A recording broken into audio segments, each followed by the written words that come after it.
През 2020 година, по време на 28-та експедиция до остров Ливингстън в Западна Антарктика, един от най-известните посланици на българската култура по света, Теодоси Спасов, участва в създаването на уникален по рода си проект, след който беше реализиран и албум. След поканата на професор Пимпирев, ние се озовахме заедно с него на остров Ливингстън. С мен беше също и Християн Цвятков, китариста. Двамата с китариста Християн Цвятков формират първия дует, свирил на ледения континент, и са първите музиканти, които записват музика там. Музиката създадохме с Теодоси заедно на Антарктида. Идеите бяха базирани изцяло на импровизация, на усещане от това, което идва от мястото, на което бяхме. Идеята на професора беше да създадем музика там на място от чувствата, които изпитаме там, вдъхновението. И наистина чистотата там е в всяко едно измерение. В душевно, в ментално. И там се чувстваш абсолютно недокоснат от всичко. Беше невероятно преживяване. Ние 10 дни пихме ледникова вода и дишахме най-вкусния въздух на земята. Самото усещане, само по себе си, професионална гледна точка, беше предизвикателство, понеже там условията са изключително неблагоприятни за нашите инструменти, на които свирим.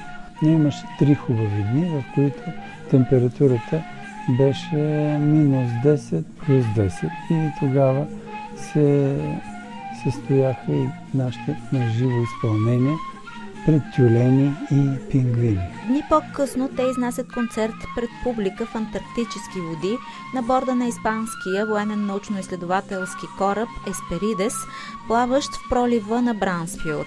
Вдъхновението от непознатото, вдъхновението от новото, от това, до което не си се докосвал, това, което си представяш. Пиесите в спектакъла, които чухме на концерта в камерна зала на Радио Пловдив, са композирани в стилистиката на джаз, фолклор и класическа музика. Търсейки океана, на ръковина се натъкнах с малко пяна по ръба.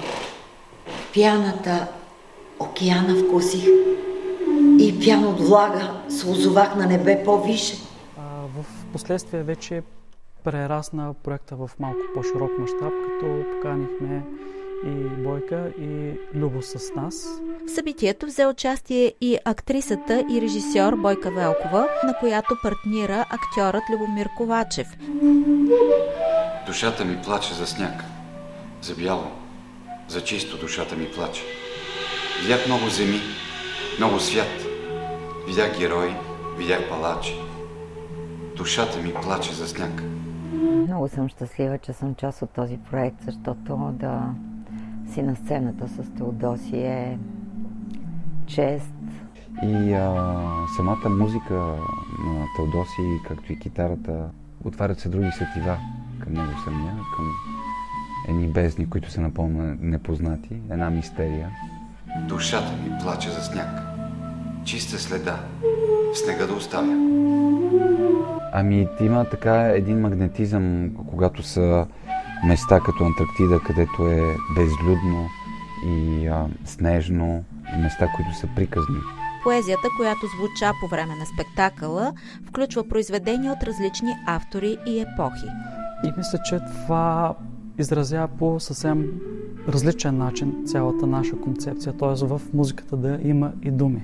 Именно с част от тая музика и поезия се създаде и се получи този музикално-поетичен спектакъл Антарктически приказки.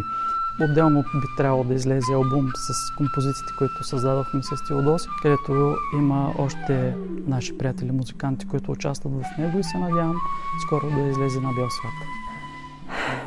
Музиката е нещо необятно. Тази музика търпи абсолютно разширение. В смисъл в музиката знаете, че няма граници. Можем само да надграждаме. Музиката ще е вечна и е прекрасно, че има различни видове музика.